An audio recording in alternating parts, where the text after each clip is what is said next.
So without wasting time, let's directly get to the point that how you can get Spotify Premium for absolutely free. I will show you actually 2 tricks to get it. And the very first trick is, for example, you played a song and it is about to end. For example, this song has come to an end and only 10 seconds song is remaining. Now let me play this song first.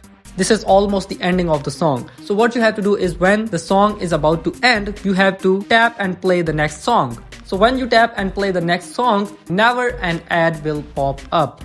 In the same way, when this song is about to end, simply tap on the next song and the next one just before ending the song. And in this way, none of the ad will ever pop up. This was the trick number 1. And the trick number 2 is whenever an ad pops up, when you play a song in Spotify, you have to simply close the Spotify application and open it again and play the song again. In this way, that ad will be skipped. So in this way, you will never have to spend even a single penny on Spotify Premium, and you will have Spotify Premium too. Thank me later.